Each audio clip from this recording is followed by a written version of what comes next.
నమస్తే అండి. ఎలా ఉన్నారండి? అంతా బాగున్నారా? నేను కూడా బాగున్నానండి. మరి ఈరోజు నేను ఒక సత్యమైన మాట చెప్పాలని ఈ సంకల్పం. పెద్దదానిగా నాకు తెలిసిన విషయం మీకు చెప్పాలి అని. నా ఎదురుగా ఒక 4 రకాల పాత్రలు ఉన్నాయి కదా, చెబుతానండి. మగవారి బుద్ధి పెడదామని పడుతూ ఉంటుంది. అందరూ కాదు, కొందరు మాత్రమే. మరి వారికి అర్థం తెలిసే అనుకోండి. అమ్మగా నేను కొంచెం చెప్పాలని అనుకుంటున్నాను. ఇప్పుడు దూరపు కొండల నునుపు అంటారు.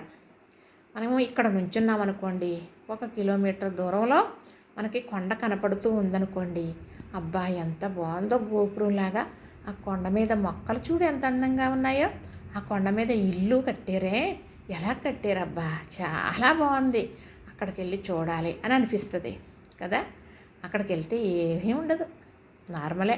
మనం ఇక్కడ నేల మీద నుంచి చూస్తే ఎలా ఉందో అక్కడికి వెళ్ళినా కూడా అలానే ఉంటుంది. అవునంటారా కాదంటారా? ఇప్పుడు ఇక్కడ పాత్రలు 4 ఉన్నాయి, చూసారు కదా. 4 కలర్స్ ఉన్నాయి. ఇది కాఫీ కలరు అంటారు కదా. ఇది మరి ఎల్లో, మంచి ఎల్లో, చాలా బాగుంది కదండి. అలానే ఇదేమోని దీన్ని ఒక రకంగా అంటారు, ఏనుగు రంగు అంటారు. అలానే దీన్ని ఒక రకంగా బ్లూగా పోలుస్తారు కలరు. ఇది లక్స్ గ్రీన్ అంటారు కదా, లైట్ గ్రీన్, లక్స్ గ్రీన్ అంటారన్నమాట.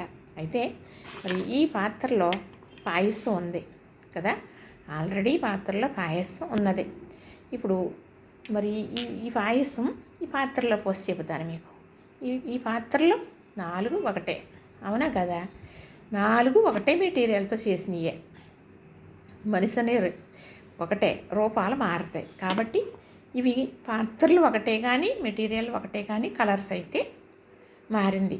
ఈ కలర్ వేరు, ఈ కలర్ వేరు, ఈ కలర్ వేరు, ఈ కలర్ కూడా వేరు, కానీ పాత్రలు మాత్రం ఒకటే మెటీరియల్తో చేసినాయి కదా.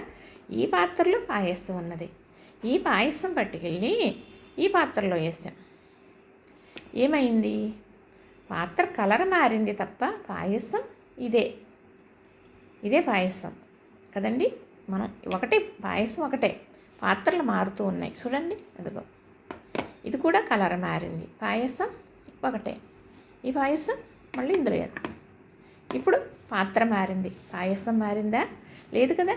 పాయసం ఒక్కటే, పాత్రలు మాత్రమే మారినాయి కదా. అర్థం చేసుకుని ఉంటారనుకుంటున్నానండి.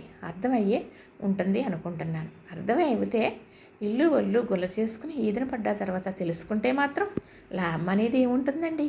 శూన్యమే కదా కనపడుతుంది. అవునంటారా కాదంటారా? తెలుసుకున్నామే అనుకోండి, జీవిత గమ్యం చక్కగా జరిగిపోతుంది. నిన్నే నమ్ముకుని వచ్చిన ఇల్లాలని మోసం చేయకూడదు, బాధ పెట్టకూడదు. అలాగే ఆవిడ కూడా చేయకూడదు. అది మరొక వీడియోలో చెప్పుకుందాం. మరి ఇప్పుడు అర్థమైందని అనుకుంటున్నానండి. లైక్ చేయండి, షేర్ చేయండి, సబ్స్క్రైబ్ చేయండి.